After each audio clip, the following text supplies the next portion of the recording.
Hey guys, welcome to the most opinionated space podcast on the internet, Ad Astra, the podcast where we integrate space, policy, and technology. I'm Jack. And I'm Newton. I have a Master's of Public Policy degree with a concentration in science and space policy. And I'm a PhD in computer science and an all-around tech geek. Okay, before we forget, make sure you follow us on Twitter at @AdAstra_podcast. Like us on Facebook and subscribe to our mailing list on elemental.fm to get regular updates from the team. And if you like what you hear, give us a review on iTunes and recommend us on Overcast. And if you go to elemental.fm/win, you can enter for your chance to win a signed copy of David Grinspoon's newest book, Earth in Human Hands. It is great. From the first couple chapters I've read, it's just astounding. So if you've never read Dr. FunkySpoon's books before, or anything he's ever written, or if you are a longtime fan, this makes a great gift for the upcoming holiday season. Is there an upcoming holiday season? The 4th of July, clearly. What are you? Clearly. I'm sorry, Memorial Day. But yeah, can't forget about that one. You just have less than a week to go. Elemental.fm/win. It's a free book. Sign up. We're not going to spam you with emails. We just want to give you free stuff. Who doesn't want free stuff? Come on. But anyway, recently, before we get started with the show, recently we were given a space-related gift, speaking of free, for our dedication to the podcast, specifically for distributing scientific knowledge and news to the public. It's an original life puzzle from the days of the Apollo mission. This puzzle's actually dated 1969. And I don't necessarily want to state the name of the group of folks who gave us this group just yet. Jack knows. I do. Just ask him. No. But Jack and I just wanted to say thank you to the group of folks that gave us this gift, and that we will continue our work in, spreading the good word about Earth and our place in space. Yeah. No, thank you. Thank you so much. I really appreciate the gift. It's great memorabilia from the Apollo days. It's amazing. Yeah. It's one of the old moonshot puzzles. I'm sorry, the Earthrise puzzles from back in 1969. It's beautiful. And we're happy to have it. Thank you very much. So welcome, ladies and gentlemen, to our special Humans to Mars episode. Today, we'll recap the Humans to Mars Summit that was held at George Washington University last week here in Washington, D.C. We'll cover some of the major highlights of the conference, sum up the biggest events, and discuss our biggest takeaways. But first, we will introduce Ad Astra's first guest. Our first guest And the volunteer coordinator at this year's Humans to Mars Summit, Jeremy. Jeremy is a recent graduate of American University. He graduated this Sunday with his degree in international relations, so I can no longer call him college boy. He has a strong background in U.S.-China relations and physics. So, that's pretty normal, right? I can actually give a speech and derive wave equations. It's a very special thing. I've been sitting here quiet, man. Jeremy's been an awesome volunteer for the Planetary Society, in all honesty, along with Jack and I here in the Washington, D.C. area. And he was a great volunteer at the Humans to Mars Summit. And he actually was in charge of coordinating and herding the volunteers. So, and he did a great job. He pulled off a great summit along with the rest of us. Nothing caught on fire. Jeremy, how's it going? Things are going good, man. Things are going good. I smell like Swedish IKEA furniture because obligatory post-grad trip to IKEA. Well, you have to celebrate somehow, right? Yeah, it's kind of necessary. So Jack and Jeremy, I was unable to actually attend the Humans to Mars Summit because I had to work and don't have that kind of vacation time. Shocking. Just started a new job and I'm on a very tight deadline. But I did see some of the live stream. And you and Jeremy were live on the ground, and we'll get to this in a bit in a second. But what are some of your overall thoughts about this year's summit? So I guess I'll go first. So this was my favorite H2M. So I've gone 3 years now. This is my third year at the H2M Summit put on by Explore Mars. It is, this year by far was one of the best years. We had the greatest lineup of speakers. I mean, we had everyone from, Buzz Aldrin to Robert Lightfoot to representatives from every major aerospace corporation, even some of the minor ones too. I think it was by far my favorite Humans to Mars. I have to absolutely agree. I mean, this is my second year at the conference, and the biggest thing that was my first takeaway the first year in 2016 that I went, and it still continues and even grows this year in 2017, is just how real going to Mars feels when you're sitting down there and you're sitting at a panel and you look up there, and it isn't just a bunch of really big enthusiasts or niche people in the space world, but I mean, like, Robert Lightfoot is sitting there. And I'm looking at him and I'm like, I need to get 3 people up there to make sure he's okay, because this is how important this man is. He has an entourage. This man makes decisions. This man is going to be instrumental in the next period of time in getting us to Mars. And he's here taking this seriously. I actually took hill folders away from the conference to sit down with my personal acquaintances to just say, no. This is how big of a deal this is. This is real. People take this seriously. Absolutely. I mean, it was... And that was the feel on the ground. I mean, I don't know if you felt this last year, Jeremy, but for the last 2 years, it's always sort of felt as that, oh, we're going to Mars and it's 20 years off in the future. It's 20 years off in the future. Something that, I mean, we joke in the space community about that having been the case for 40 years, 50 years, yeah. Of, Mars is always 20 years away, but now it feels like it's 19 years away. It's finally starting to tick down. The clock is moving. It's more like 16 years away before humans are either orbiting or on the surface. There's still been some sort of speculation as to what the final architecture is going to be, but we're moving in that direction. That we're still we're not making those key decisions quite yet as to whether we're landing in 2033 or we're orbiting. Those decisions are still a few years off. We still have to develop some pretty key technologies before we get into that point. But again, the biggest takeaway is that it's real now. Like, this is happening. Would you guys say that was the feel from most of the attendees that you talked to? Was that? Oh, absolutely. Yes. Absolutely. Yes. I mean, everyone is sitting there and they're taking it very seriously. I mean, I was working on a few panels on cross-contamination issues, and you've got people who are, we're at the point where we have it where people are taking this so seriously that you have people genuinely sitting down talking about, well, when we do inevitably have a base that looks kind of like this, we have to think about just things as mundane as biological contamination in something that's so close to vacuum. Right. At this point, it is getting to where, it's not real till you're there. It isn't real till it's real and you're in orbit. But people are talking about the architectures and they're taking it seriously and they're saying, okay, let's build this. Okay, let's test this. Okay, let's orbit this. And that's something we've sort of talked about on the podcast before, is that there's been a shift, it seems, from NASA, that it's, we're making moves for that. I mean, with the Deep Space Gateway, which from what I can tell from the conference is a pretty universally liked concept. There are a few naysayers at NASA, but like I can count on one hand the number of people who it's not that they dislike the Deep Space Gateway or Deep Space Transport, but they're not fully committed to it yet. I was going to say that was surprising. So I saw a couple panels where folks were saying that they didn't necessarily see the need for it, which is that's shocking to me. Like, well, the worry is, of course, is that you have another ISS. Where you have another situation where we spend all this money and time developing the technology to get to, cislunar space in this case. You develop the technology to maintain a station there, and then you stay there for 15, 20 years. With ISS, I mean, maybe another takeaway is that although this is starting to seem real, the risks are growing at the same rate as our excitement. So here's my thing with the Deep Space Gateway. In the days of ISS, you didn't have this many commercial entities who had such a high interest in doing commercial space for commercial reasons.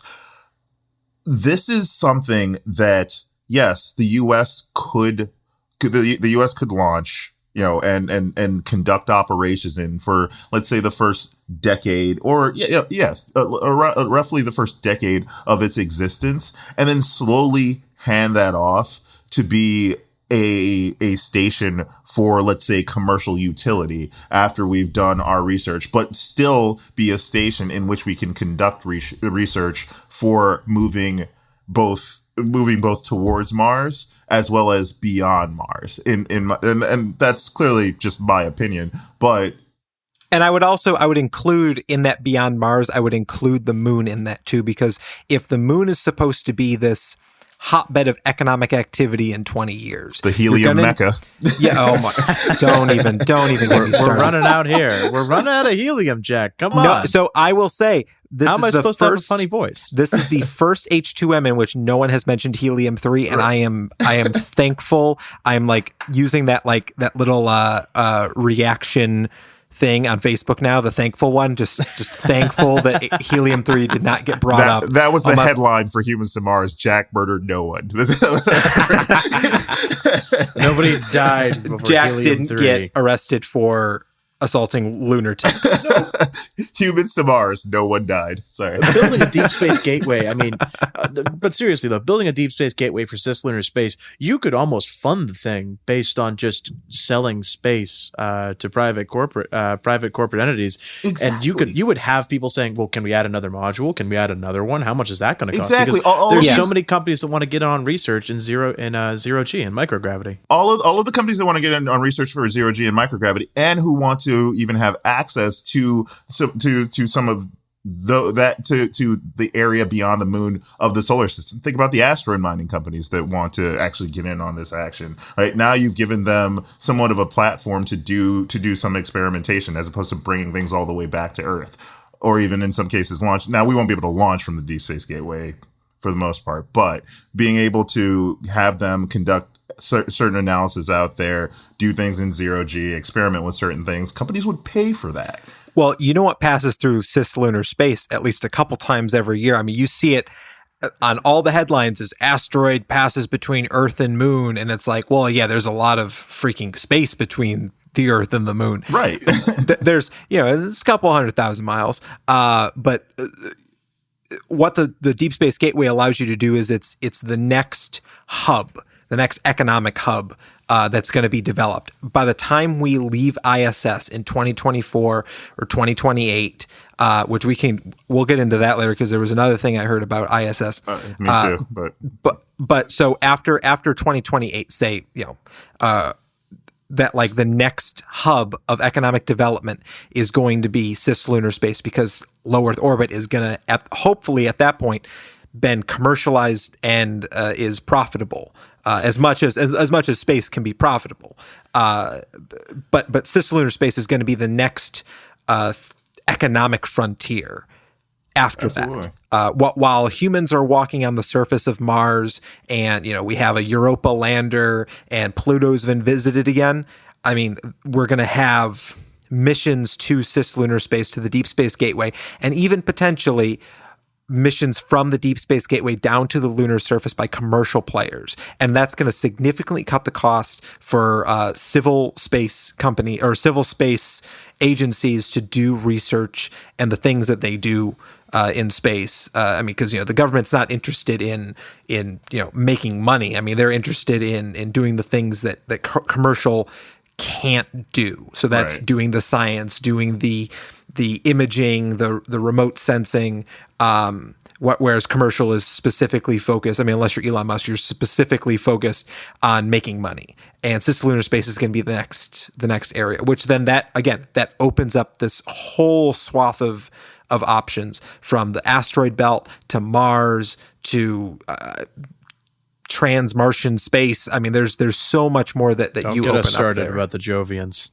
Yeah, well, when we have, I can't wait for the day when we're having, we're having this debate over, right now we're having this, kind of half joking debate over lunatics versus Martians, but I can't wait for the day where we're joking about, are we going to go to Europa or Io?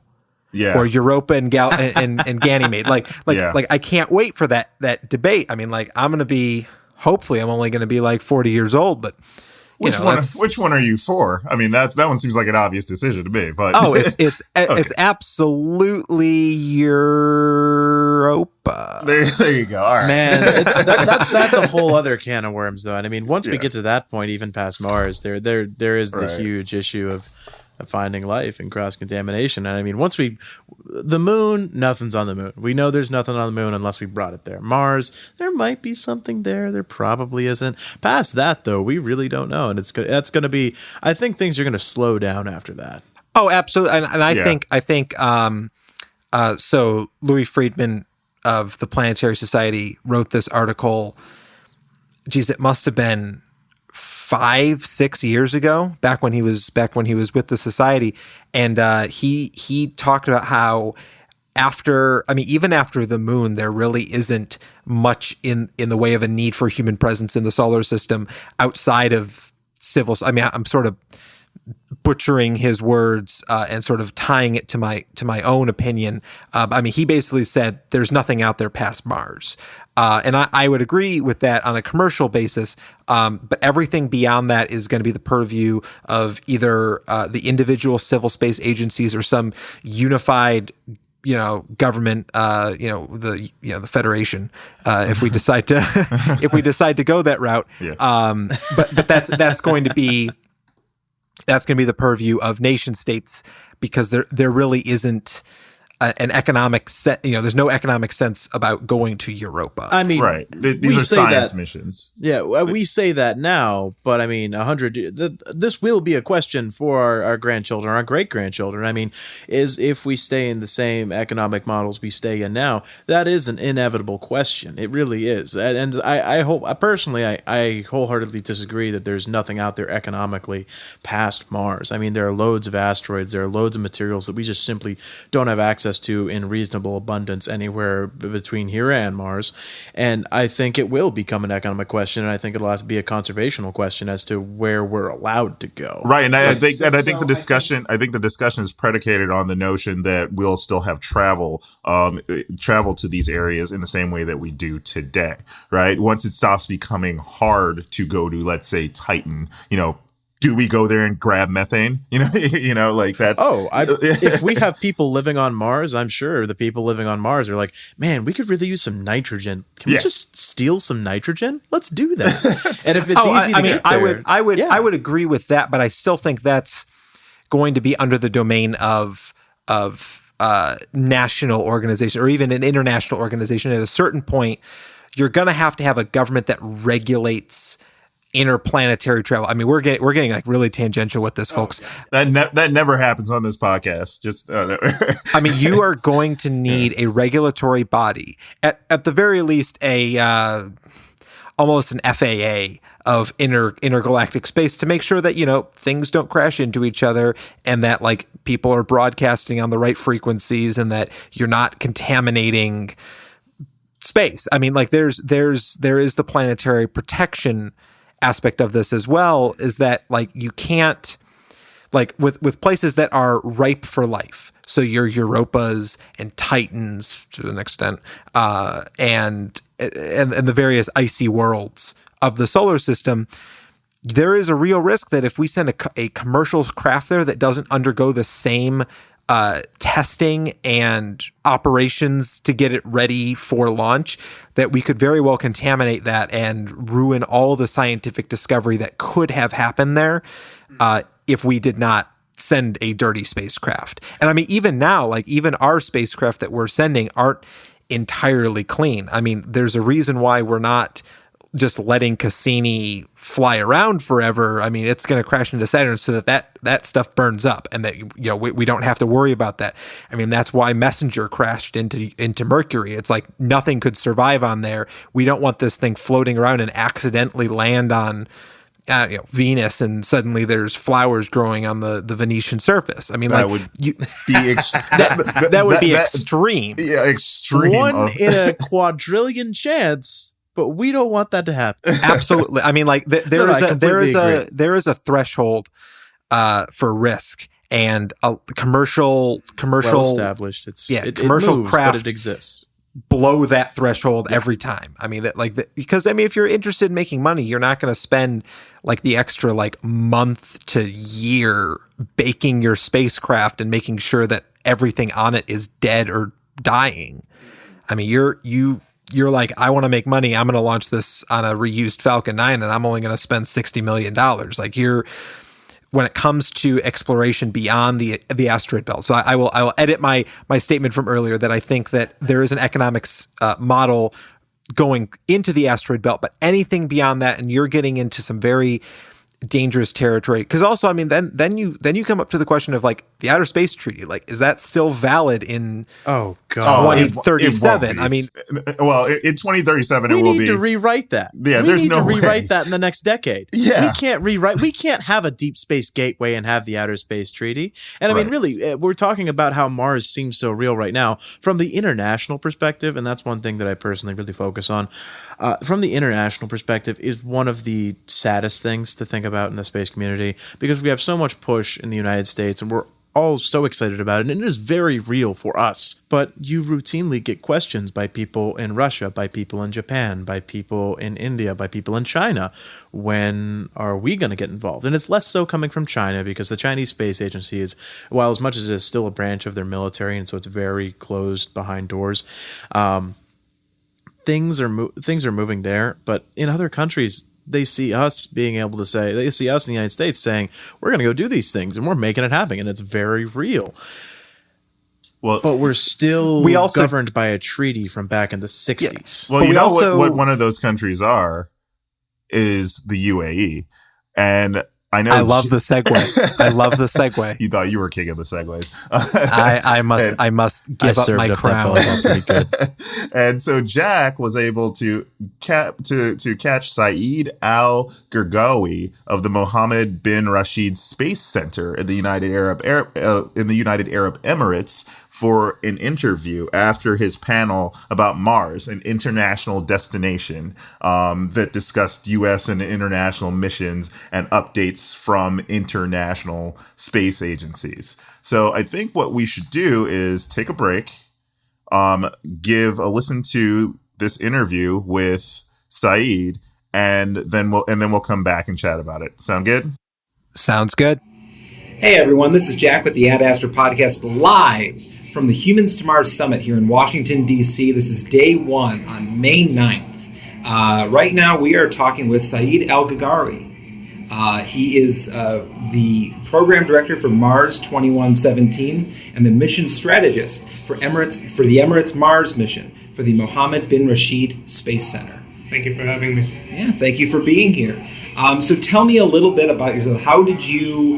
What inspired you to get into space? Well, I used to watch a lot of movies, read a lot of books, and for me, I used to live in the States for about 5 years, and I remember going to a lecture at school and hearing about the why of space, not even Mars, and that sort of hooked me into space and why we're doing it and its impact on us here on Earth. Okay. And so what do you think is the biggest impact then on Earth? Is it the, I know on our podcast we talk a lot about economic and technological benefit, but what other benefits, do you see, maybe even specifically for the UAE? So for the UAE, it's that space exploration allows us to create that paradigm shift in terms of being able to embrace both the challenges and the opportunities of tomorrow. And the only way I believe that we can do that is through the right investments and heading towards space exploration, because through that endeavor we can, to some extent, predict what the future might have in terms of what kind of skills do we need from an economic point of view, and from just a human point of view, it allows us to grow and to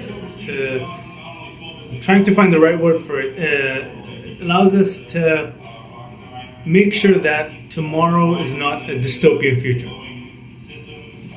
From the look of from just looking back on Earth, from both Mars, from low Earth orbit, or even from the pale blue dot photo, or just being out there in the solar system and looking back at our place in the universe, allows for a whole population, once you have a picture of it, to sort of rethink of our position here on Earth and what it means to be human in an ever-growing, globalized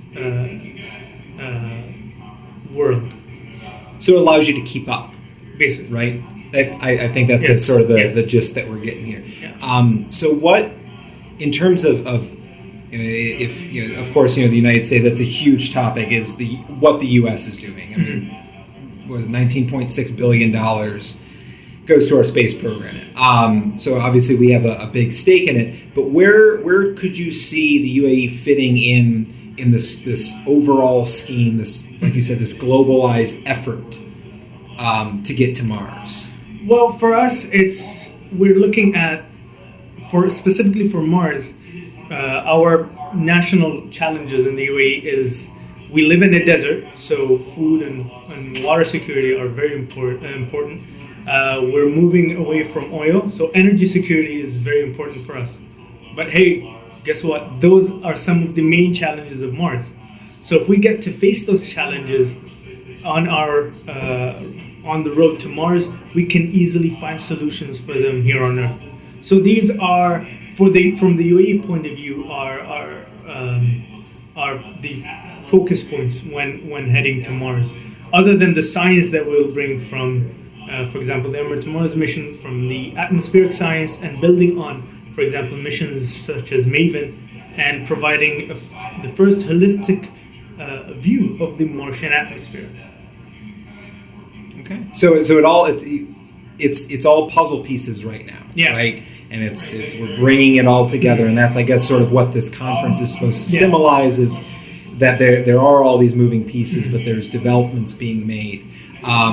So I mean, could you see the UAE playing a major role in a human mission landing on Mars? I do see that. I mean, 3 weeks to a month ago, we announced our astronaut program. So part of it was the Mars 2117, and the reason why we have an astronaut program is because of the Mars 2117 program, and moving forward as a result. So I do see the UAE playing a role, since we'll be depending on international partners to actually achieve the goals that we want to at the end of the day. Well, great. And how are you liking the conference so far?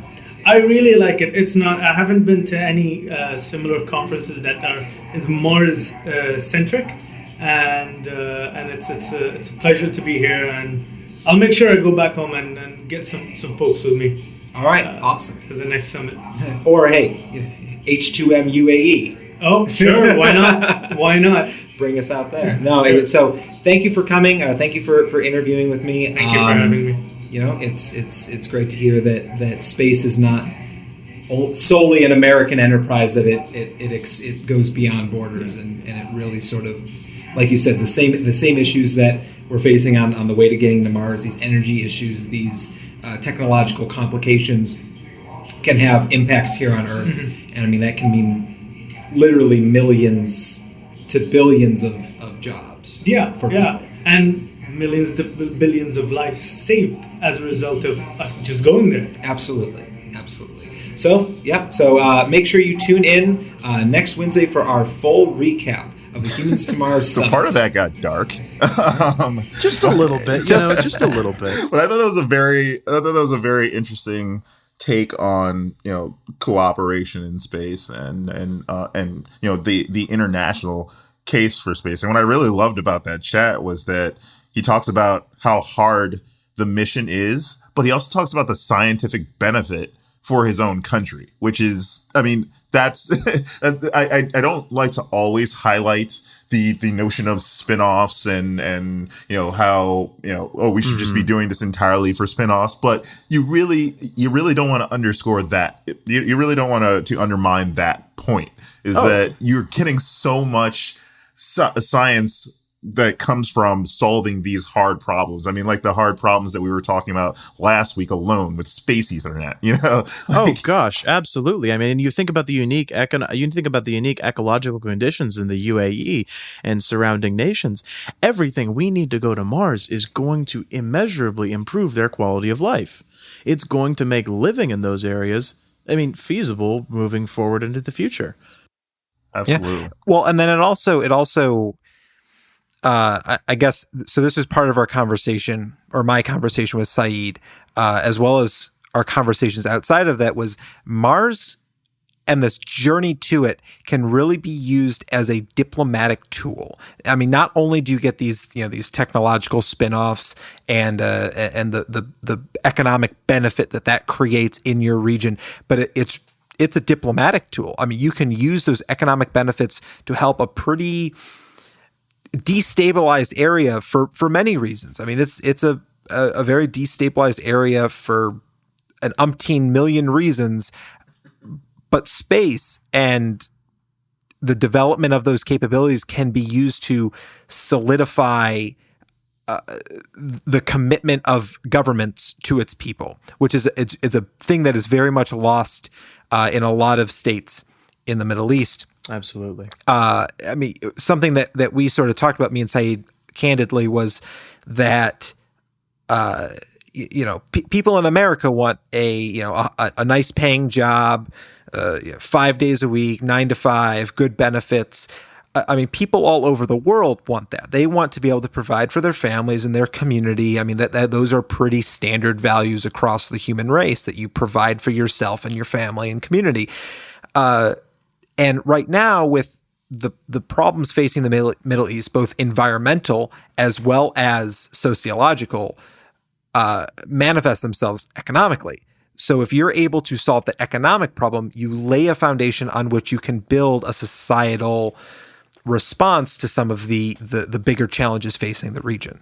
I think space is going to be a cornerstone. I know Saeed and his colleague Talal, they agree with that as well, and that's why the Mars 2117 program is so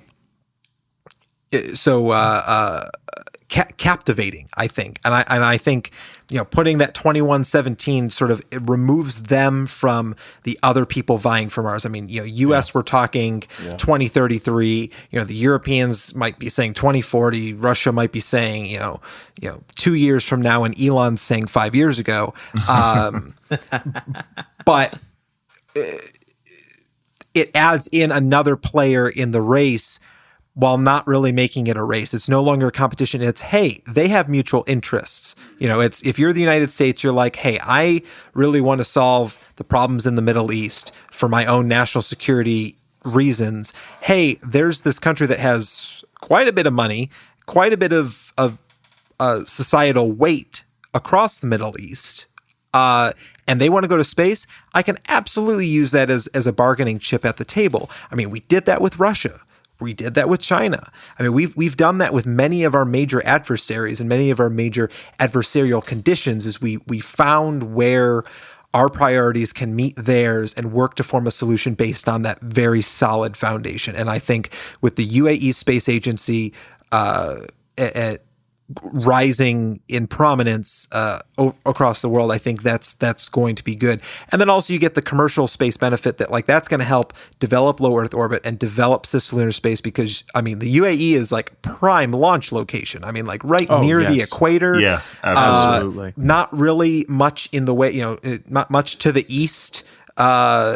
In terms of like major cities or anything. I mean, you can launch from different angles to prevent certain cities from being underneath a rocket that you might not want them to think that they're underneath a rocket. But it is prime launch location, and they're building a spaceport.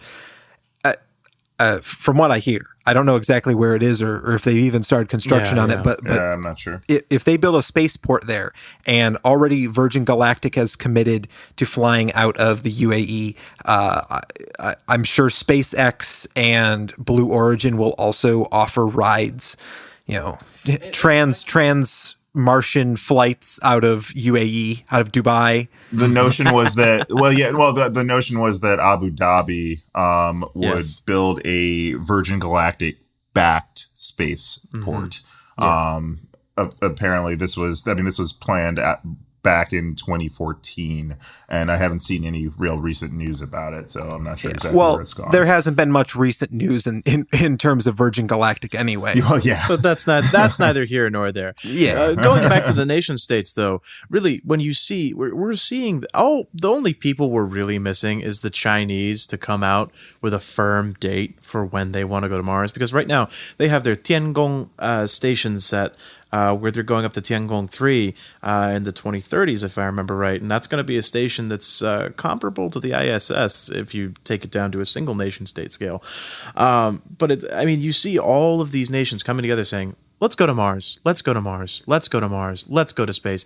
And we're working off of these frameworks that are so old. I think it really is coming in the next few decades, a renegotiation before or immediately after the first. Once you get the first boots, whoever they come from, on Mars, that's when everybody has to come back to the table and say, okay, this is outdated. We need to figure out how we're handling this. Two things. I think the Chinese are really focused on getting to the moon, if I recall correctly. Yes, they are. That's their biggest, and that's fine. We can hit this on two fronts, because there, outside of helium-3, there are legitimate reasons to want to go to the moon, and this is where a video would be really great. Jack is looking really sullen right now.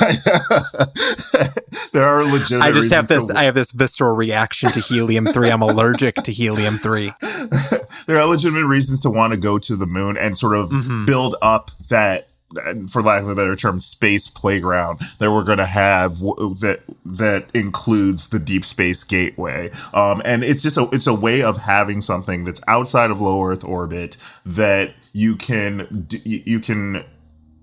have as an arena for doing testing, experimentation, and discovery, but isn't as far as something like Mars. So I think there are legitimate reasons to want to go there, and I'm glad. You know what, the Chinese have fun. I'm with you on that one. If the Chinese want to go to the moon, let them. I'm all for it. If you guys need a little bit of help, sure. if it's was that an official stance, Newton? No, on behalf of the not from me, but if you guys want something from NASA to help you get there, but I don't want the US spending billions and billions of dollars just to get to the moon, without any other end goal in sight. Yeah. Now, I see it as the United States is going to be and should be this Father Timely figure in my head, is how I'm picturing of sort of leading the other nations to the moon. I guess maybe the U.S. is Moses then, leading his people to the water. This is it's getting really biblical in my head right now. Let's swap this imagery. All right. Reel it back in. Let's just drop the metaphor. All right. So I see this. I see the moon and relationships with China, assuming that the ban is lifted on the United States and China interacting on space. Well, NASA and China interacting in space. If that ban is lifted, I think the U.S. can still maintain its hegemony over international affairs by being sort of the leader that helps the lesser developed, quote unquote, nations develop their space programs and get to the moon and create this lunar playground, the cislunar playground. And that's kind of what I meant by if you guys need help, we can help, but not. We don't want to be the ones doing it. Absolutely. Yeah. I think to do it anyway. we can be a catalyst for that. So as LEO becomes commercialized and cislunar space, the first boots are back on the ground in 50 years on the moon. Cislunar space suddenly becomes a playground for the nation states and the international groups like ESA to work in and around, or on or around the moon. And then that then gets pushed further out as ESA and China and Russia go to Mars with us. and then cislunar space suddenly becomes this economic playground. Right. So it's sort of it's building on these foundations, and you build the infrastructure. I mean, because states are able to put in money to do things like that because they don't need a return on investment. I mean, it'd be great if there was, and I mean that makes your case to your voters or to your constituency, but you don't necessarily need an economic benefit to do things in space if you're a national space agency. You have to have that if you're a commercial entity. I mean, like Elon can get pretty far with just saying, I'm going to build a rocket and go to Mars. But at some point, he has to make financial sense to the people that he's using their money of. Well, the financial sense is that he's going to get paid by the government to do so. Yeah, or at least right? that's his hope. That's his hope. And private launches and all of that thing. Though it's important to recognize, especially for the Chinese government, that the funding for their space program is entirely opaque. It's a branch of their military, and so even there are people within the Chinese Politburo who do not know how much that the Chinese government is spending on space. And I think it's going to be interesting moving forward. And I think just as soon as China goes back to the moon is when we are going to see people start going back to the table, and you have preliminary talks about renegotiating the Peaceful Usage of Outer Space Treaty. And I think even sooner than that, we talk going back to the UAE and talking about SpaceX and Blue Origin and Virgin Galactic wanting to launch out of there. There are some lovely regulations in the United States. The International Traffic and Arms Regulations have a lot of words to say about things that are currently classified as missiles about that. And it's there are a lot of things that need to happen not just internationally but domestically relating to international before we can have these big cooperations between U.S. commercial space and foreign entities fully take place. And I mean, and when I say fully, I mean the launch pads can be built, the rockets can maybe go over there, but I mean actually launching them takes another step. And I think there are more steps to be made. So I think that is a very important thing to keep in mind. But again, this isn't something that's going to be happening next year, right? Yeah. Like this is something that, it seems real to us now. It's like really seeming like it's coming together. We're still 16 years out from the proposed launch date of the first humans orbiting Mars. Yeah, but this is where it happens though. Like all of the work behind Apollo didn't happen in 1969. Right? And this is kind of what the conference does to you is you come out of it and you see all these people talk and you see all these things come up and you say, "Oh man, we're going there tomorrow, aren't we?" Oh, I would say we're all wearing red-colored glasses. Oh, absolutely. We're wearing red-colored glasses that are so far away from our faces that they're 10 years in the future. That's how long these 16 glasses years.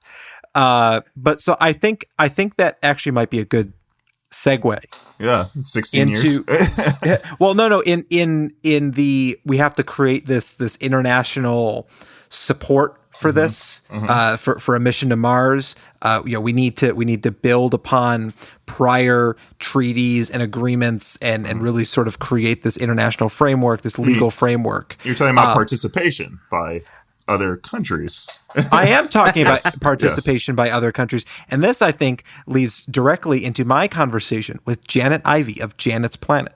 Something that we talked about was that Mars is, we might go as a disjointed group. We might go as many, but we're going to return as one. Mars can certainly become sort of the calling that brings everybody together. And so I guess I'm not going to make a reference to the Expanse, by the way. Yeah, we can't do that here. We can't do that. That's trademarked. Tom, you might want to bleep that out. The Expanse, right? What do you want to get sued? I don't think they have real content ID checking for where we post this. Yeah. All right. So here for our listeners is my conversation with Janet Ivey.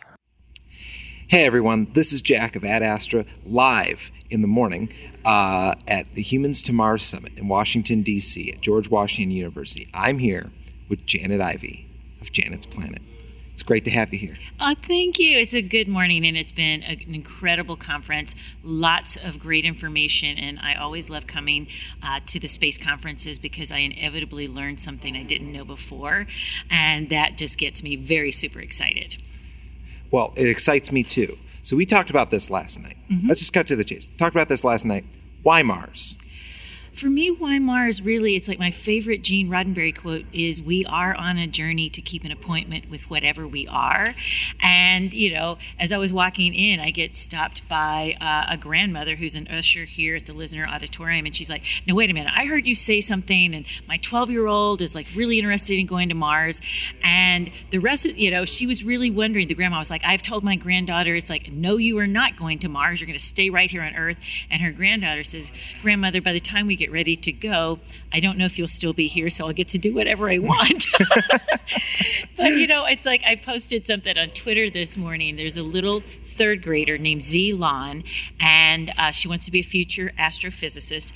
And her reason for going, or why Mars, is that she wants to know what it's made of. She wants to make discoveries. She wants to know why the dust storms can go on and on. And, she even said in the little interview I did with her, she goes, and I've heard there might actually be ice at the poles of Mars. So I think there's curiosity, and our own human need to explore is the real heart reason for going to Mars.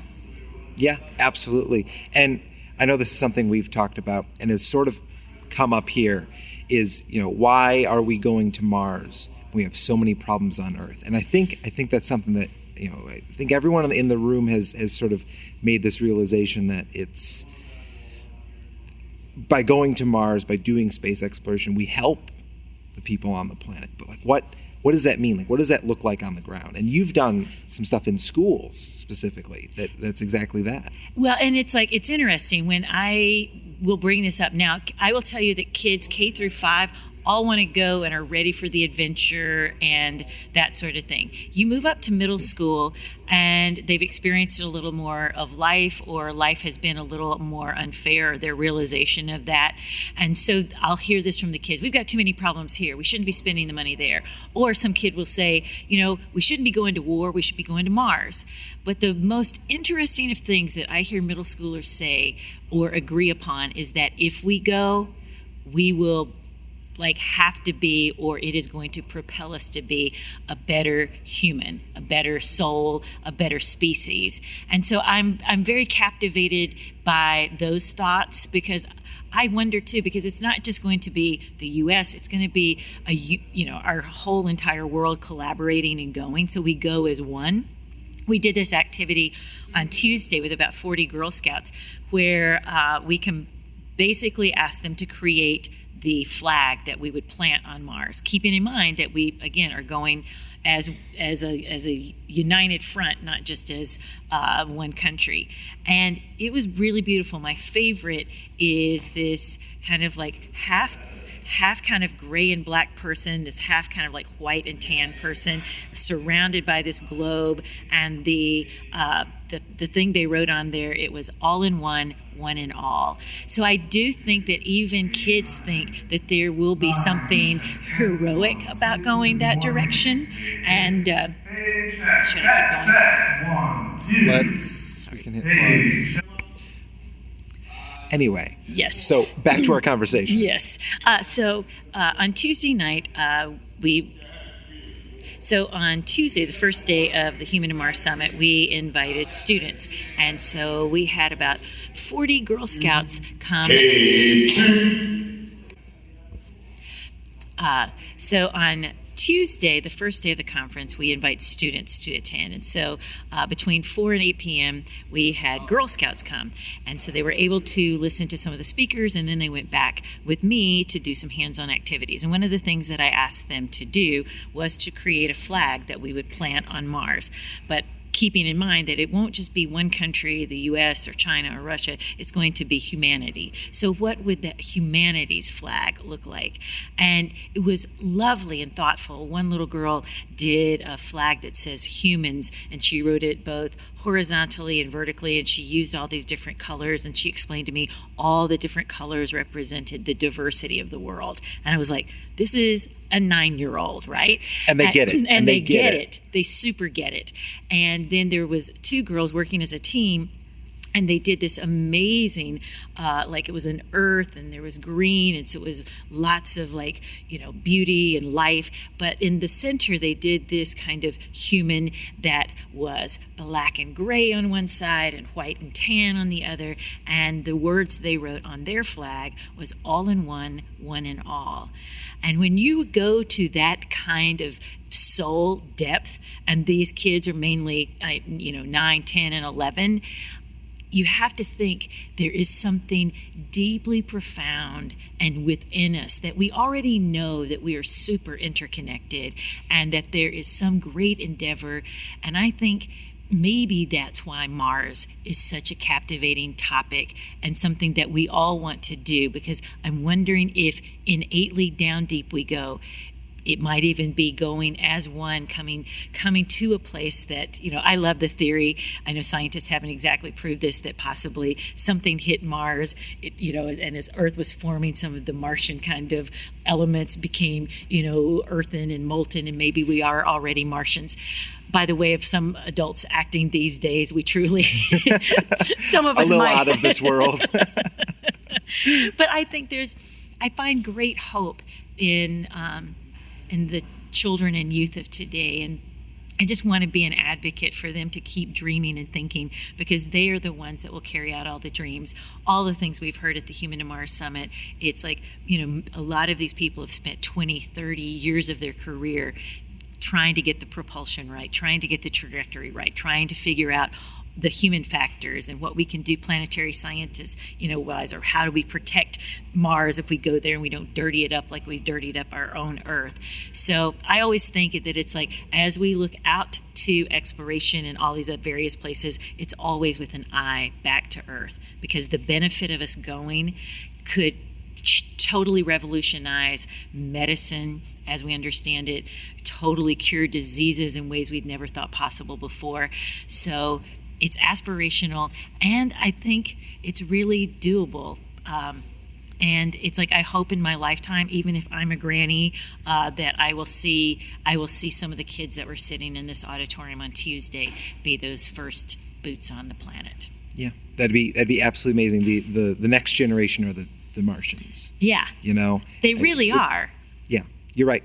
And so I'm going, every kid that kind of shows an interest, I so want to fuel that, because I also believe, for anyone listening out there, no matter what industry you serve, or if you're a hobbyist in some of these things, if there's a young person in your sphere of influence and, right directly in front of you, help spur on their creativity, help spur on their curiosity, help spur on their knowledge. I want to really kind of advocate for a new love of intellectualism and genius, and finding those places that resonate. Not every one of us are going to be interested in space or science or math or art or whatever, but it's like, find that thing that lights your soul on fire, go pursue that. And then if you are an adult and you have a kid that lights up at the idea of building their own computer or coding, and get them a Raspberry Pi. If you've got a kid that wants to know more about space, take them to a museum or buy a good book. Encourage those natural proclivities, and in that way we also create a smarter, better generation to do all the improbable, impossible things that people would have burned us at the stake 150 years ago.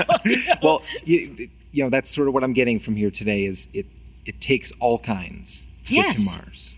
Well, it's like I said in my panel on Tuesday, it's like, space will be pretty boring on the way out there if you don't have some good storytellers and musicians and artists and that sort of thing. So all are needed, and all are welcome, and again, I think maybe that's the grand invitation of space exploration.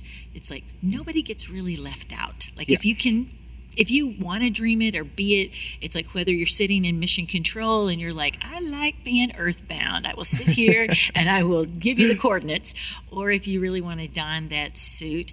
And I've heard an astronaut Hoot Gibson, say that it's like, when he was chosen, there were 10,000 applicants, and he was one of 15 that happened to be chosen. And he goes, when you hear those numbers, that goes, oh, it's too hard, I can't. He said, but after he flew several space shuttle missions, and he ended up serving as chief astronaut and had the duty and the honor of choosing the future astronauts that would go on the space shuttle and further to the International Space Station. He said it was always the people, he goes, they might not get it the first time, but then you'd see their name again, and you're like, wow, they're very persistent. They apparently really want to be an astronaut.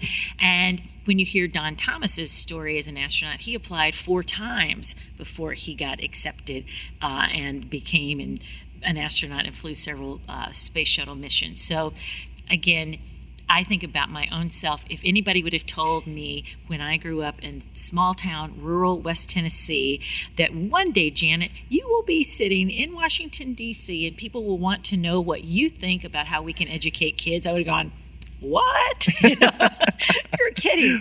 So anything is possible. And again, I don't want to be cliche, but it's like really encourage those kids. Encourage your nieces and nephews, any child or youth that happens to be in front of you. Go out and make sure they at least get exposed to something that they're super interested in. That's how we create a science literate society. That's how we create a smarter society. And send them to Janet's Planet. And come to Janet's Planet. That's right. You can find us at janetsplanet.com. Our website's under construction a little bit, so it's like if you're going, I can't find what I'm looking for here, don't worry. Just email me personally, Janet at janetsplanet.com. The old company of me, myself, and I will return your email. It might take me 24 to 48 hours. But if you've got questions, if you want to know things, the other thing that I will tell you, if there is somebody as a kid out there listening or a parent out there listening, it's like if your kid wants to know somebody or interview somebody or have a conversation about some things, what I'm super happy to do is connect them, even if I don't know the information personally. And I'll give you an example. A few years back, there was a junior at a Maplewood High School. He was very interested in becoming a mechanical engineer.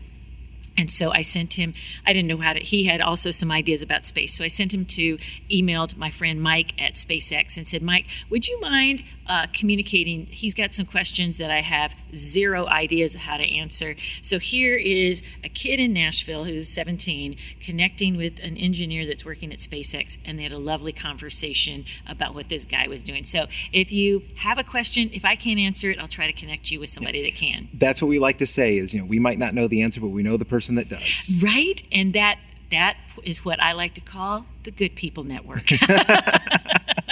Well, space certainly is a good people network. Well, anyway, we have to get ready for day 3, the final day of Humans to Mars. So thank you, Janet, for sitting down and talking with me. This will be in next week's episode. Awesome. Well, thank you, Jack. And everybody, Ad Astra to the stars. Ad Astra. So it's inspirational to hear someone talk so much about the next generation. And this is, this is the part of the conference that I was actually able to listen to the most was, hearing panels on STEM and hearing Janet's Planet and hearing from Astronaut Abby, who we'll hear from later. But as far as your interview with Janet, I thought everything she said was great. I love when she talks about inspiring kids when you see that passion and, this is something that that some other folks have heard me talk about when it comes to STEM before, not just focusing on showing them new things, but sort of inspiring the passions that they already have. Often you see these STEM activities that are just focused on introducing new toys to children and things like that. With a scientific backing and with good intention, but that's not really introducing them to new concepts isn't all there is to STEM. Sometimes it's about grabbing them, figuring out what they're interested in, and then showing them a reasonable path for that thing. One of the real keys to getting people interested in science is exposing them to things that they are already curious about.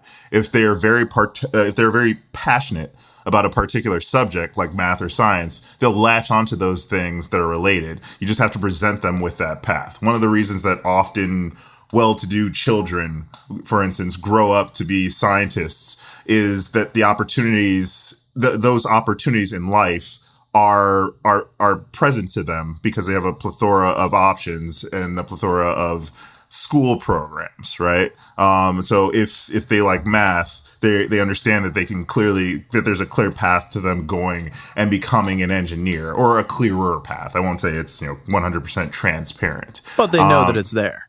Yeah, exactly. They know that it's there. They know what an engineer is and what an engineer does. Mm-hmm. Whereas some people don't even find that out even in adulthood. And I'm not saying that to be crass, but like that's just the case because those opportunities aren't afforded to people. And this is something that I saw discussed with a number of panels about middle and lower class children, or girls, or minority children. They don't necessarily get presented with those opportunities, either because of the environments that they're in or because of assumptions that nearly everyone in society will make about specifically girls, right? So the more that we can present kids across those spectrums with, what science is and how you can apply something you like to maybe not necessarily the career, but showing them how your passion can become a career. The more you can do that, the better. Absolutely, and that was my takeaway too. After talking to Janet, which hi Janet, but so. And this was sort of the takeaway I got from a lot of people at the summit, was that we're all in this together, and that we need to engage the people who might not be your go-getters on the outside, if that makes any sense. More what I'm saying is you have people who become engineers because they're afforded those opportunities, and they know what an engineer is and what an engineer does because their parents are engineers or their grandparents were engineers, or they've gotten that exposure. But then you go into inner city schools, or you go into rural communities, or even if you look, at all women's schools, you don't get the same push, the same drive to push students into the STEM fields. And it's not like, pushing a student into STEM is just you force them to do it. I mean, people have a pretty inert sense of curiosity, and some kids actually like math, believe it or not. They exist. That is my I mean, when I studied education in undergrad, that was the thing I railed against the most. I mean, other than No Child Left Behind. Most opinionated space policy podcast, everybody. But so that was one of the things that I hated the most, was this notion that math is hard or boring, because I know because I went through that. I was like, man, this math is so hard and boring. It doesn't make any sense to me. Why am I learning this? When it was like, if you just really kind of apply it and get that experience, it answers that question for you. You don't even have to, for some students, you don't even have to ask that question of why do math. It's, well, of course you do math. Like it's I'm fundamental. on both sides of the fence here. I mean, my last semester of college has been taking a serious capstone course in revolutionary theory and revolutionary history, and then waves and optics. And so I'm thinking about the American Revolution in the context of the generalized wave equation. I mean, these are things like, no, really, it is not hard to straddle these two, the divide people seem to place between the social sciences and the hard sciences. And I don't know why we call them hard, besides you can hold them in your hands, even though you can't.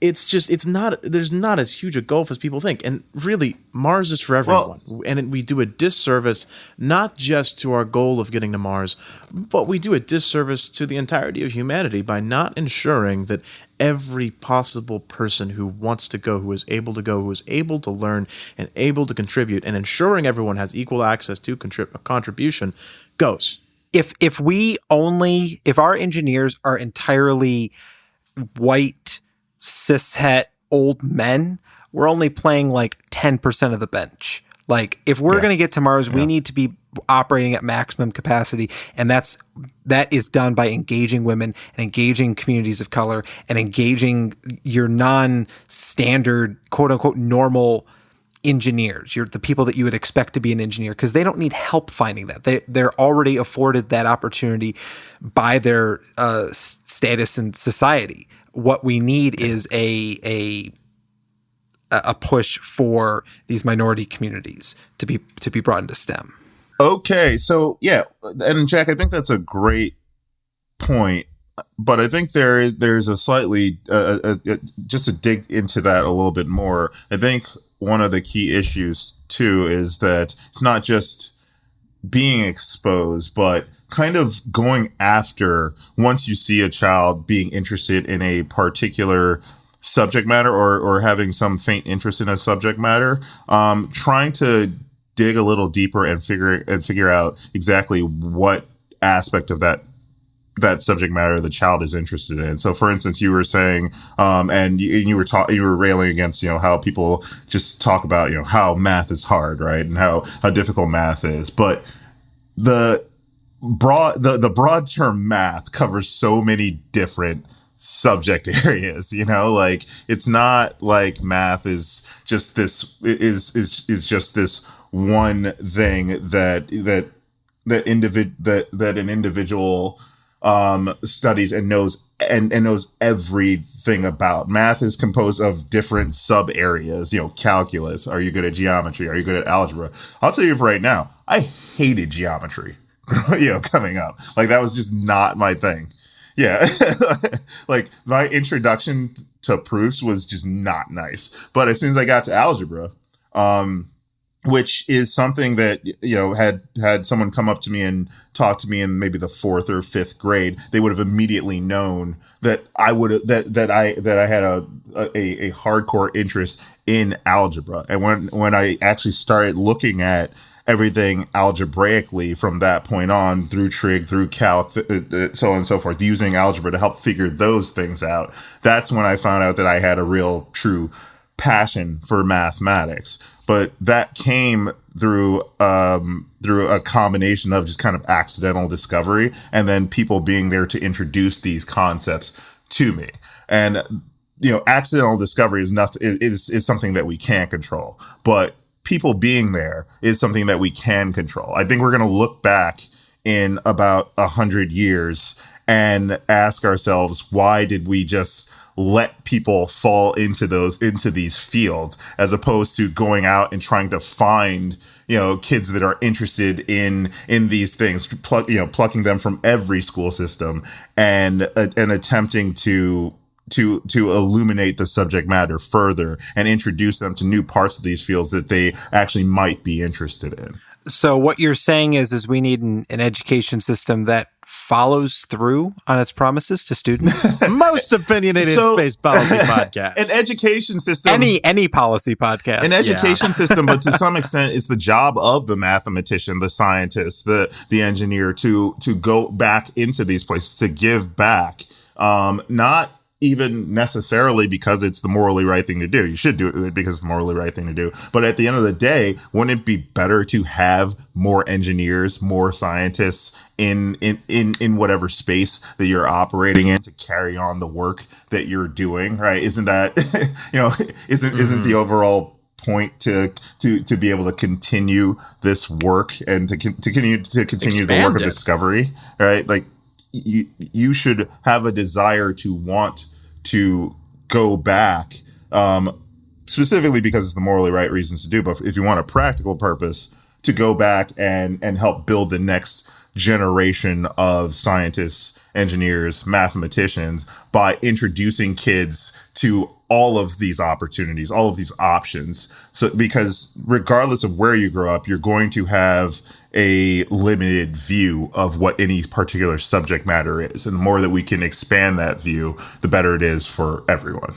Yeah. I mean, I agree wholeheartedly. I don't think there's really much more for me to add. No, yeah. And I mean, but if you're talking about people getting in on the ground floor, reaching out, and making sure that people, even younger than I, and I'm the youngest person on this podcast right now, are getting involved, and seeing themselves involved in the future of space exploration and the future of Mars.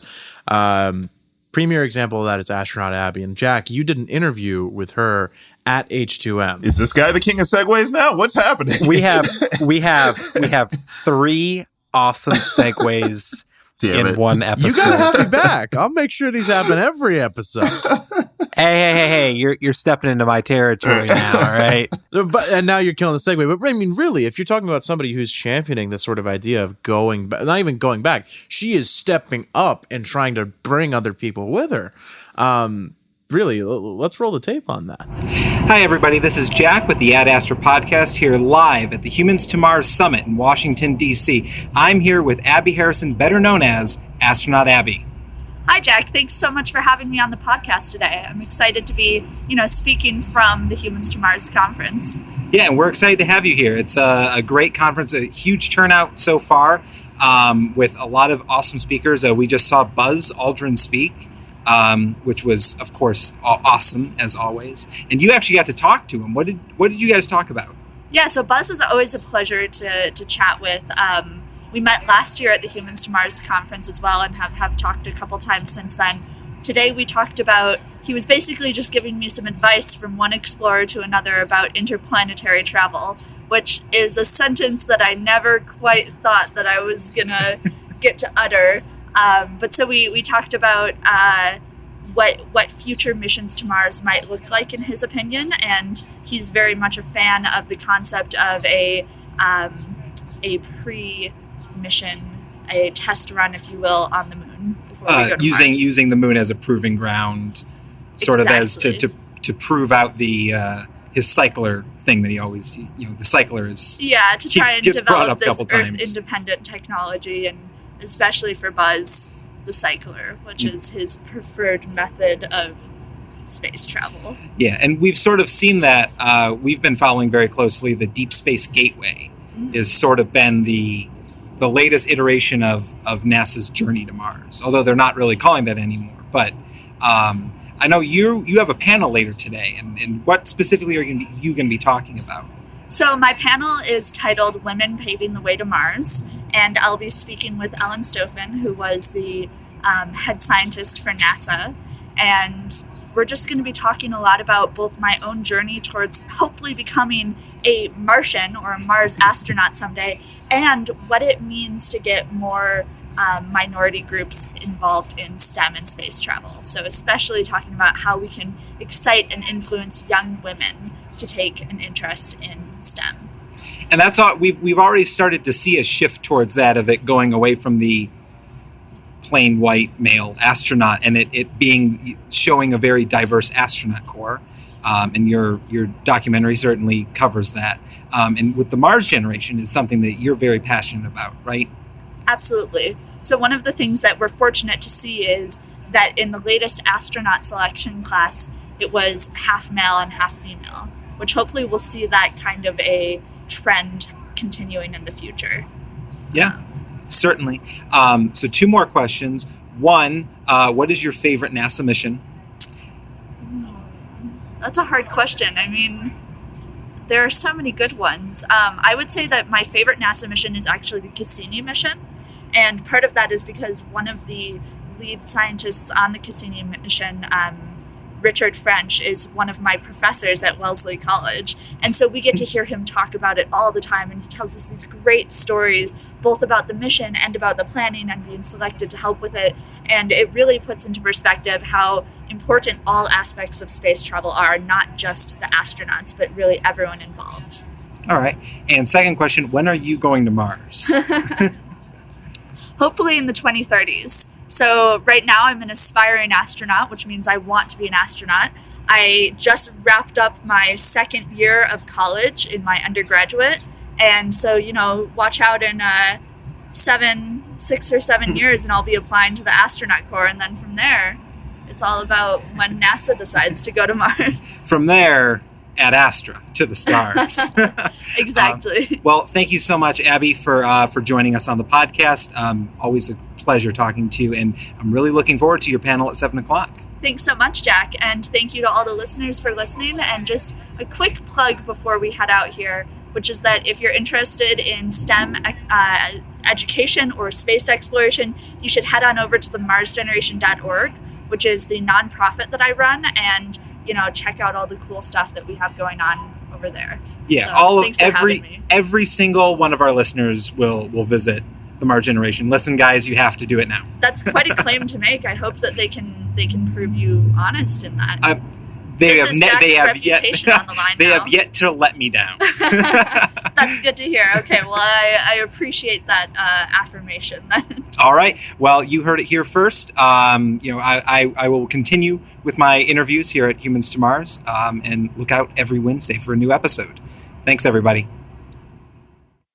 Jack, I may end up stealing the phrase plain white male. I don't know what I'm going to do with it just yet, but it will be creative. I think that's my new Plain White Tees cover band. plain white males. Okay. Put it on your business card.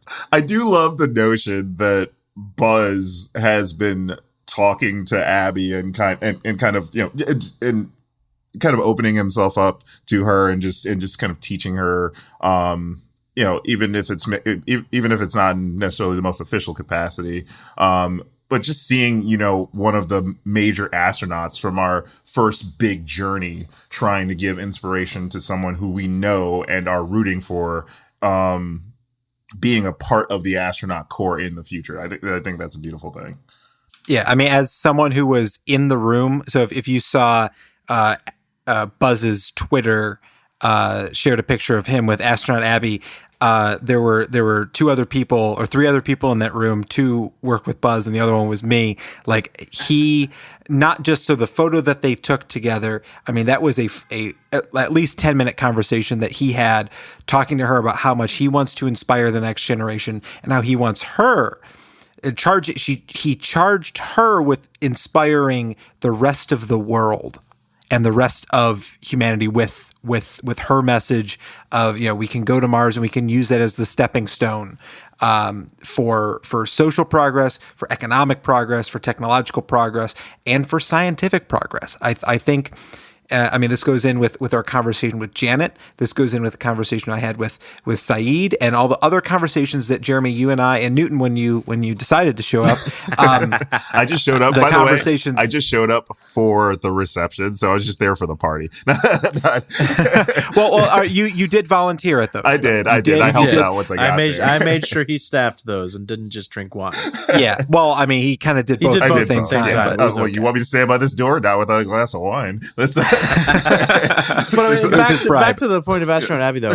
Really, she's being given this huge charge by a living legend, and she's taken it, and she's the best person for it right now. And I mean, it's amazing seeing what she's doing and seeing just what she does at the Humans to Mars conference and what she does outside of it, and how that's just activating and energizing so many more people around her, and being this great thing to go to science educators who don't typically reach out, and go to other people in the STEM fields who are more focused on the books ends of things and the research ends of things, and say, guys, this is what happens if you take the 5 minutes to look at your student and say, hey, you look like you really like this. I don't have anything, but I have a buddy who's doing a research project a lot like that. And then suddenly you just got a person into STEM who is otherwise not going to touch it. Yeah. I mean, part of every scientist, I mean, and I kind of get this in the policy field. We're sort of charged with doing this, that you help out the next generation. And I think that needs to be integral across all the different fields of study that people go into, but especially in science and space, and scientific research and engineering, all the sciencey things.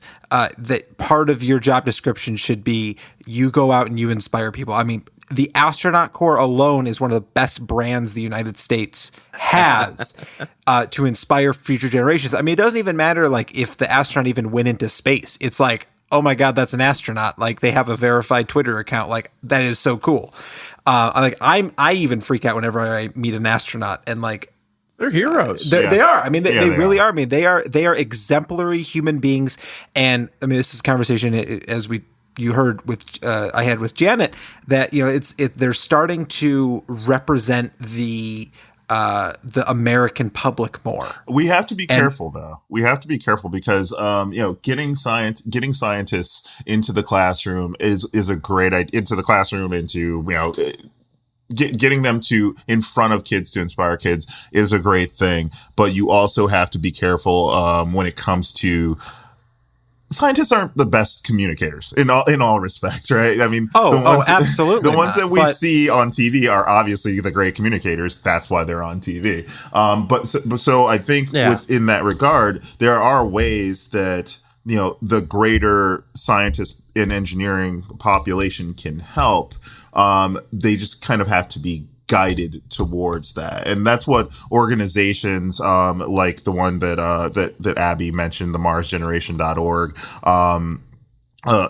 That's what organizations like that are for. There are organizations like ACM, IEEE, even the Planetary Society that allow people who are scientists and engineers to get involved in STEM and kind of give them a path for doing that. And hopefully over time we can sort of break this, we can bridge this gap between communication and folks who are in these scientific fields.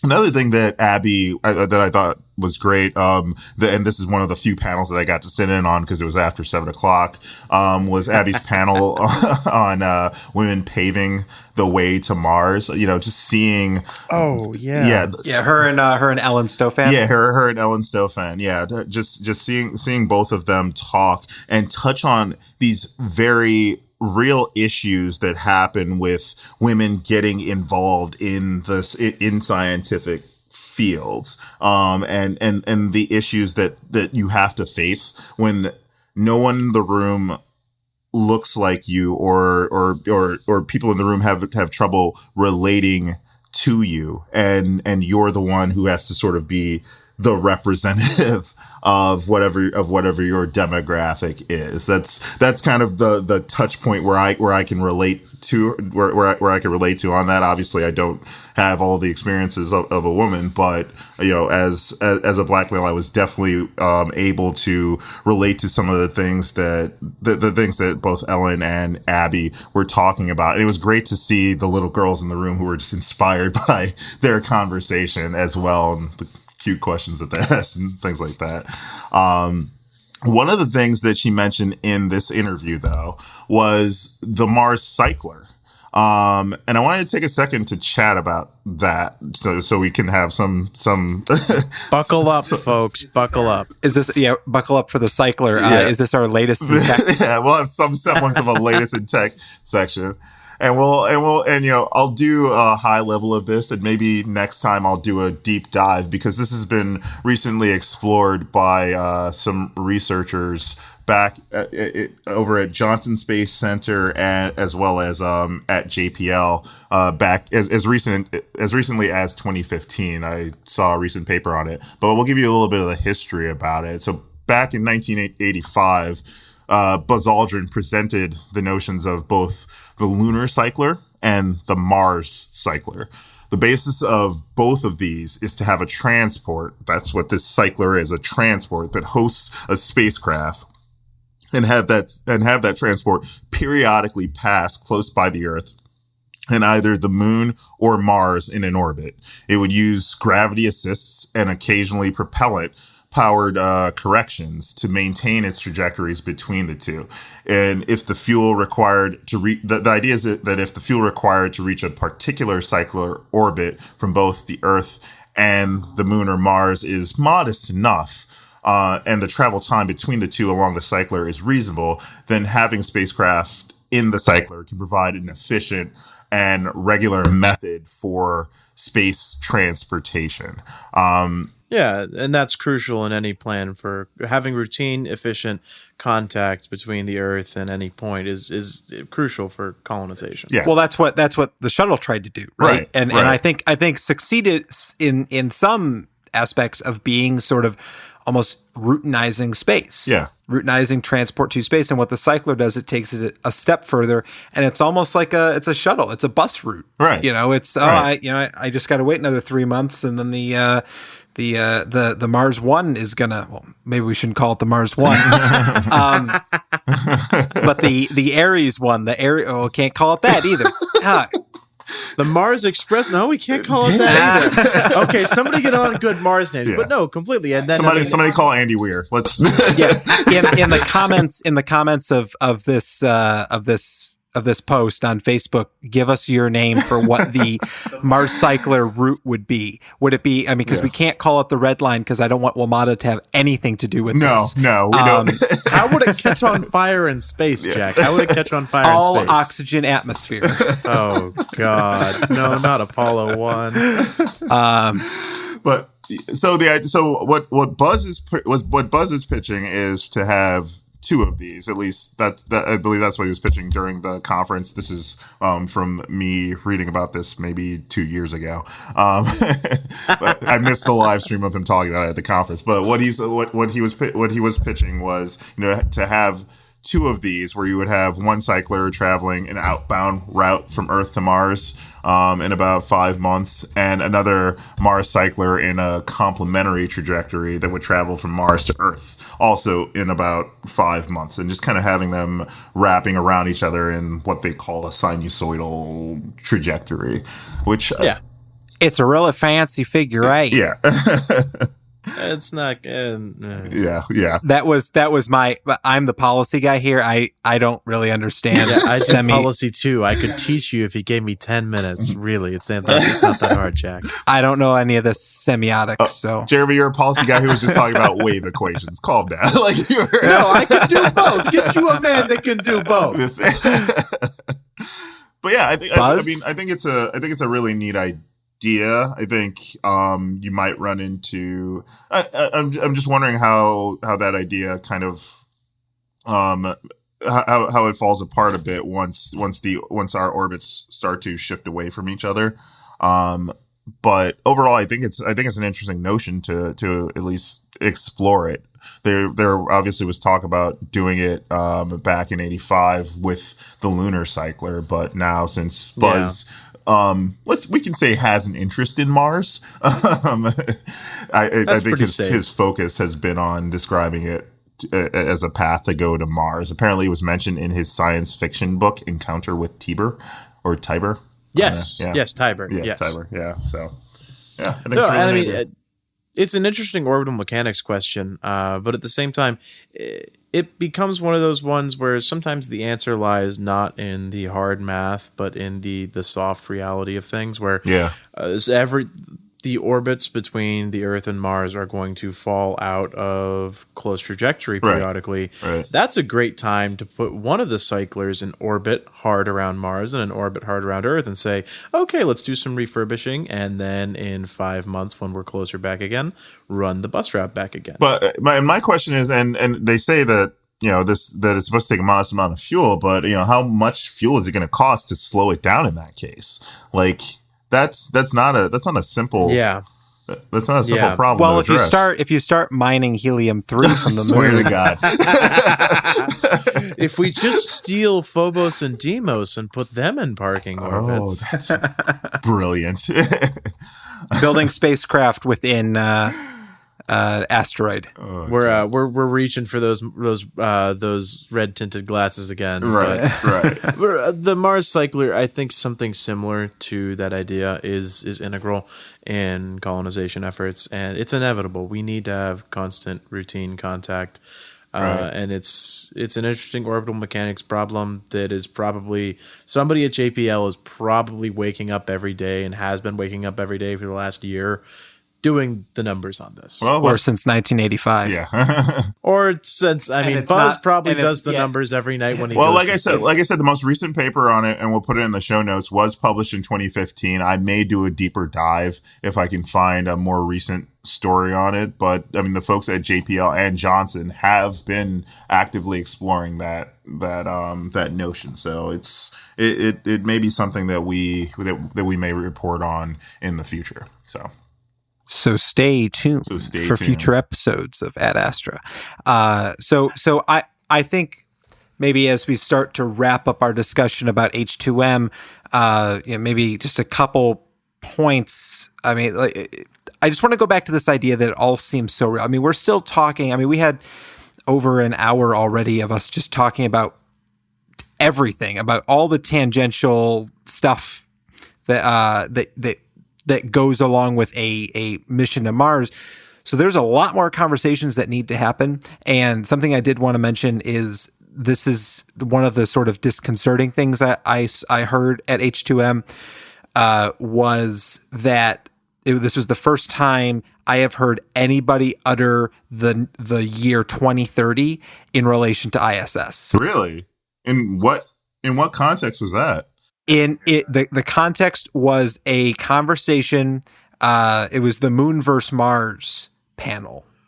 If I remember it correctly, it was somewhere towards the middle of the panel, and someone said something about using. We were talking Deep Space Gateway. We were talking, trans-Martian, things, and someone brought up the possibility of the ISS going through 2030, and that would make it close to 35 years old or 25 years old. So, I mean, I'm a little concerned about that because once we get it in our mind, you can't not think about it and be like, we could push everything off by 5 years, and instead of 2033, 2038, which is actually a fairly decent orbit from what I can tell. When have you ever known the government to kick the can down the road? Come on, Jack. Yeah, when does the can get kicked? Cans don't get kicked on that big of a project. Yeah. Well, I feel like they're already kicking the can quite a bit by saying 2024. Yes. I mean, ISS was supposed to be done by like completed and like deorbited by the late 2010s.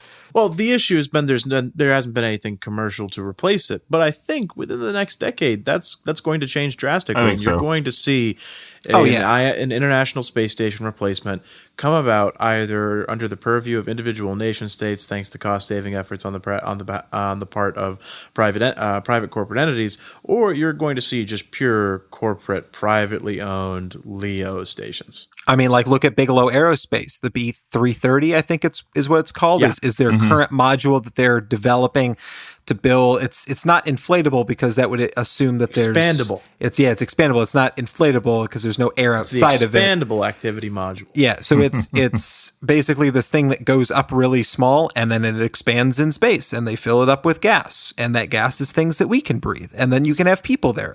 What a novel idea! Well, like, you build this a is something space station out of those. It's not. I mean, it is rocket science, but it's not as crazy as you think. And even better is I was in on a conversation between someone from Bigelow Aerospace who said that they've done some testing, and actually the casing for the expandable module actually deflects more radiation than that of the ISS. Ooh, that's what happens when you use something that isn't 30 years old. Yeah. So, or Things get better. and leave it up to the private entities to come up with some sort of ingenious scheme to make that work. I mean, or just 3 decades of material science. I was gonna say. as we progress in our journey towards Mars, we can't just leave behind us a trail of decrepit space stations and unused shuttles. I mean, LEO has to be commercialized before we can move on to cislunar space, and that's already taking place. I think by 2024, when ISS is either deorbited, broken up, or completely taken over by commercial entities, we're going to have a commercial sector in space that's they might not be making a profit quite yet or ever, but they will be making enough money to make themselves solvent for their investors. Yeah, right. And then we can move on to cislunar space by the mid-2020s to end of 2020s. And then early 2030s, we're then gearing up. I mean, that's going to be EM7, EM8. That'll be humans to orbit Mars. And then cislunar space, we kind of push that off to commercial entities. And of course, this is the pie in the sky goal. This is the ideal situation that would happen. As soon as it can happen. As soon as it can happen. But I mean, definitely let's not hold our breath and let's do the work. Right. Let's not just say, oh, it's going to, because that's the problem we've been having with Mars in the past is, oh, it's an inevitability, it's going to happen, and then no one does anything about it. As soon as the scientific discovery exists, it's going to get done. And then the scientists who need to be doing it, the people who would be working on that discovery are sitting there like, we are nowhere near that yet. What are you looking at me for? Well, and that's the thing that we've highlighted on recent episodes, Jeremy, is just how difficult a mission like this is. I mean, words can't describe everything that needs to be figured out about we how are difficult. Still trying. I mean, we were talking about freaking Ethernet ports last week. just that problem alone, designing Ethernet ports for a spaceship and a colony to deal with the radiation that you have to deal with on the journey there. That is a very small problem with a lot of funding and scientific effort behind it that needs to be solved before we can do it. So think about that and then just expand that out to millions of problems that are similar. And that, once again, that goes back to why we need to do it, in my opinion, to be honest with you. It's I think throughout, as we progress through whatever our human story is, we need to continue to have efforts like these in order to advance where we are in terms of science, in terms of scientific discovery, in terms of engineering discovery. The things that we're going to come away from with this by solving all of these problems, things like medical devices that we're going to have to carry. We basically have to carry the current medical field on that ship, right? Throwing out a few exceptions, which we're obviously not going to be able to do. We're going to have to miniaturize as many medical capabilities as we can to send on a journey to Mars, and for at least one doctor and mostly laymen to conduct those operations. Think about the scientific return you get from that. It's not just scientific return from doing the journey. It's scientific return from developing the capabilities and solving the problems from doing the journey. So that we could preach about that for a whole episode, but let's talk about a whole 10 episodes. 11 for the rest of our natural lives. So let's do final thoughts on humans to Mars. Jeremy? We've said it before at the start. Every year for the conference, it makes Mars seem so much more real and so much more closer than it is. But then it really is every year. The timer is ticking down now.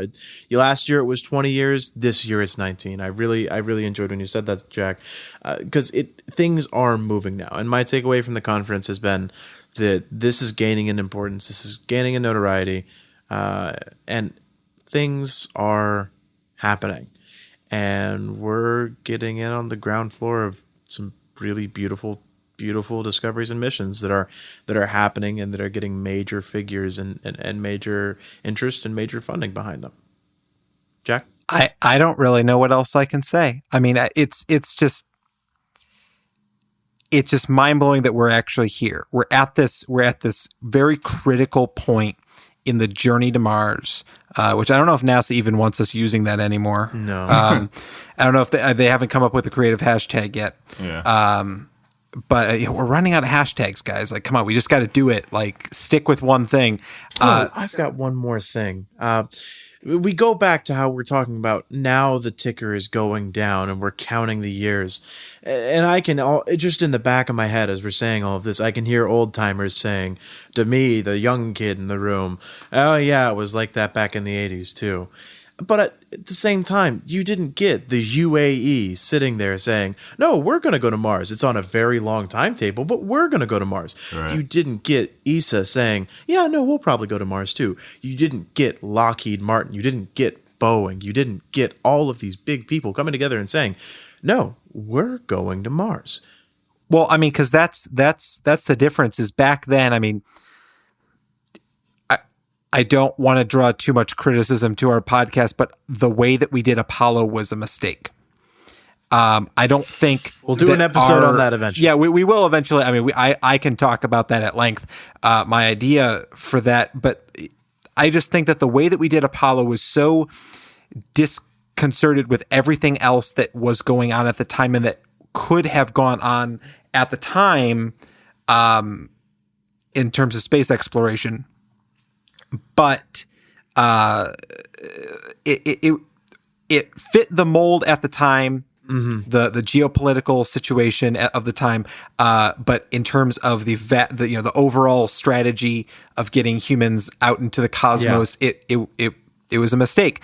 That's what's different about today is that we're following a paradigm now. We're following a paradigm that's pretty reminiscent of the von Braun paradigm, except maybe a little bit more focused on the commercial aspect. I mean, von Braun was very much, within 20 years we can have a 100-person space station. I mean, that might be an exaggeration, even at that time or even at this time. But I think that we actually have a paradigm in mind now of, okay, so we commercialized low Earth orbit, check. We commercialized, cislunar space, check. With, the civil stuff happening in between all that. We send humans to Mars, check. Then we commercialize Astra. I mean, like, we have a checklist now, not just get to the moon by the end of the decade. Like that was all we had back then. We had like a 15-second soundbite. Now we actually have an architecture a long-term architecture. I'm not even just talking about the mission to Mars. I'm talking about, we have a strategic plan almost, maybe a little unwritten right now, and that might need to change in the future. But this is a long-term strategy for the development of space commerce and human exploration of space. And I'm wearing my red-colored glasses, and I'm excited about it now. Something might happen in the near future that might disorient me or something. But I'm very committed to this mission to Mars, and I don't think that there's any longer a fight between Moon versus Mars, or a fight between commercialized low Earth orbit or not, or ISS in 2024, 2028. Like, none of that really matters in this long-term strategy. I mean, there are problems and complications that we're going to have to address along the way that involve these things. Do we land on the moon? Do we extend ISS to 2028 or 2030? But they're not inhibitive of this long-term goal of humans on the surface of Mars by 2033. I think it's entirely possible, and there's just a few key decisions we have to make. I don't want to downplay the technological scale of doing this, but like we're pretty damn close to developing some of these key technologies of today that will enable us to develop the key technologies of tomorrow, so that we can land humans on the surface of Mars in 2033. Newton, final thoughts. So one of my big takeaways from this, and I don't want to get too political on this podcast, but on this podcast? I know, it's crazy, the right? most opinionated space policy podcast? But of a great many things that I've seen since January 2017, the Humans to Mars podcast actually gave me quite a bit of hope. And it's not necessarily just because, we're going to become this, this multiplanetary species. That's great. That is an incredible thing that should not be underestimated. But it gave me hope that because of everything that I've been talking about recently in terms of this mission being so difficult, but so many groups, so many organizations have interest in it. So many organizations are even just there to inspire interest in it, between Explore Mars and Astronaut Abby's organization. So many groups are there to push for this to happen, and so many fields have to make advancements for this to happen. This is one of a few efforts that I can really see, and I'm totally about to steal a quote from Neil deGrasse Tyson right now. Go for it. Do it. This is one of the few efforts that I can really see that will help to make America smart again. This is one of the few efforts that I can see that allows us to become a very science-rooted culture. There are just certain and inevitable truths that you cannot avoid when doing this type of science, and when you get everyone involved in doing this type of science, and particularly for this mission, among the other missions that I can think of that are pushing to make America smart again. This is something that is built up across the 50 states. And that's one of the best parts about NASA, is that they exist across the 50 states, and at least their test facilities. Their test facilities are, they only exist in a few states, but they get contractors and groups involved from every single state in order to pull together for this incredibly complicated mission. And I think I said this last week, but up until Apollo was the hardest thing that we ever tried. And up until Mars, and even, more, and even as we've talked about, Mars feeling more real and more of a tangible goal, Mars is now the hardest thing that we have ever done. Not as just a country, but as a species. Okay, this is beyond anything that we've ever tried, and I'm excited to see what the scientific return and the engineering and the development of capabilities to solve these very hard problems. I'm excited to see the impact that this has on our culture as a whole. So. Yeah. I mean, we already have that cultural buy-in from movies like The Martian, from popular culture. Like Mars is the destination. There's a reason why the moon hasn't gotten the same amount of press recently as Mars does, because it's as Obama said, it's been there, done that for a lot of people. And as right. kind of shitty as that sounds, for us in the field, that's the public perception. We got to play that's the hand that we're dealt. And you can't stay on the moon forever. Yeah, no, right. and the moon offers opportunities that Mars doesn't, but Mars offers so many more opportunities that the moon can't even begin to offer us. Absolutely. So, Jack, on that note, just one quick brief, and we'll call this our coming soon to space section. Do you want to talk about the event that's the Planetary Society is hosting on May 22nd? Absolutely. Sure. So we are having on May 22nd, we are having a talk by Matt Renninger and Jason Callahan from the Planetary Society, both in our policy shop here in DC.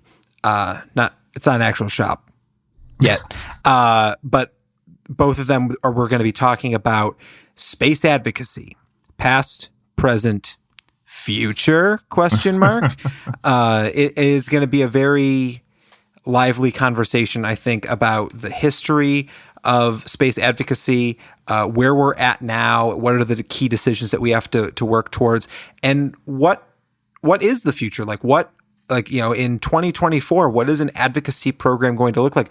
In 2018, I had to just check the date. In 2018, what is an advocacy program look like? And that's actually great in the context of what we've just been talking about, because once the mission to Mars gets closer, how much do you need space advocacy? Honestly, and the answer is you do, in my opinion. Oh, you need it. You need it a lot, because space advocates, for the most part, failed during and after Apollo. Absolutely, because that's what I was going to get at. Yep. There was a 7-year lapse, which was the longest lapse in human space flight history up until a couple weeks ago, when the time between the last shuttle launch and our future EM2, which will be the first human crewed vehicle from U.S. soil to launch, that'll be the longest time.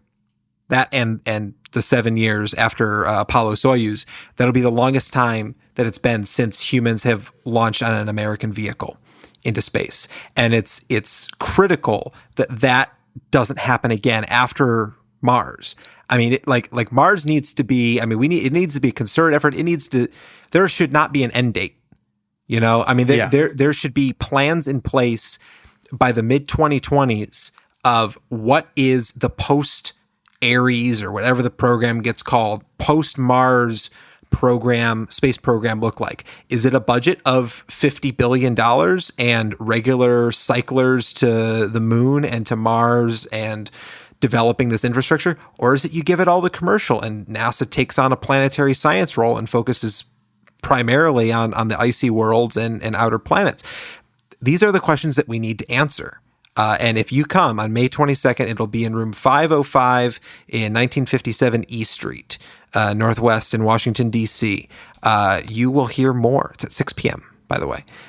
So I guess that's our last plug for the evening. That's our last plug. Except, hang on. Go ahead. We still got to make a couple other plugs for some beautiful people at the Humans to Mars. I was just about to do it, but go ahead. We've got to give some shout outs to some more staff from Explore Mars, Wade Haller and Debbie Cohen. Without those two helping to run things for the conference, it would be, for as much as I had a battalion of volunteers making sure nothing was on fire, they built the thing that could catch on fire in the first place. They built and worked and ensured that a wonderful conference took place, and that we're even here talking about a recap of it. yeah, I mean, Debbie and Wade, you are gods amongst mortals. I mean, you really helped put this thing on. And I mean, shout out to Chris Carberry and Artemis Westenberg as well. I mean, this whole organization couldn't run without the wonderful, beautiful, amazing people that put it on. And shout out to all of the volunteers for Humans to Mars as well. If you have a list of all the volunteers, we should read their names off. Oh God, let me pull up this Gary spreadsheet. Rossi. We got a lot here. Yeah, we have a lot of volunteers. So if somebody fill for me.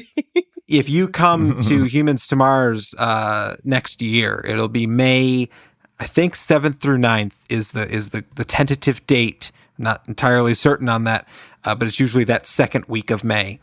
But if you come, you can volunteer and attend the conference for free if you volunteer for 2 shifts, 2-hour shifts. And next year we'll get you all on that later. All right, so let's run through this. We have Yoten Sui, Smriti Kumbo, Phil Klingelhofer, Joanne Pierce, Drew Garza, Janine Ural, Gary Rossi, and Andre Kamarungan, John Rowley, Newton. I'm staring at him right now. Lindsay Milliken, Kathleen Spencer, Ricardo Russ, Dennis Erdag, Amadeus Blount Garza, Adrienne McLean, and Christopher Beauregard. Thank you all so much. Without you all, things would have just collapsed and this would have been a horrible train wreck. But thanks that you were there. Everything was smooth and wonderful. Thank you so much. All right. I think that about does it. We're probably an hour and 45 minutes at this point. We can't see it on our end because we have to add in the audio. But and if you were wanting, if anyone was wanting any further detailed information in article format recapping the conference, Jack. Jeff Faust Space Review. He sends it out every Monday. Great bit of articles. I mean, I think it was maybe a couple months ago that some guy wrote this thing about the Apollo formula. I don't know. Jeff Faust put some great stuff out there. But yeah, there's some great articles that'll be coming out just this week, as well as the next couple weeks on what happened at Humans to Mars. You all should go check that out. Also, shout out to all the Hill people that are listening to this podcast. No. They all got folders with the logos. Yeah, no. If you work on the Hill and you want us to do a Hill visit, you are more than welcome to invite us. We would, or a Hill focused episode. We would love to have members of Congress. We will focus on your district, an entire episode for your congressional district. The fighting fifth. Or the fighting 45th, whatever it may be. No. We only talk about the 5th district of any state. So Wyoming, you're just out of the race entirely. Yeah. We still love you. Right. I'm sorry to all of our listeners in Wyoming. Thanks as always to Tom Kelly, our super producer. Thanks, Tom. Yes, love you, Tom. I guess, and thanks to Jeremy for being on the podcast. He's a real trooper, sitting through. At this point, I think 3 hours, 3.5 hours. We've been here a while. He bought me Chinese food. It's good. Yeah. All right. Well, as always, I'm Jack, and make sure you follow us on Twitter, like us on Facebook, follow us on Instagram. Do the thing on elemental.fm where you put in your email and you hear from us. Like, it's awesome because then it's almost like you're talking to us.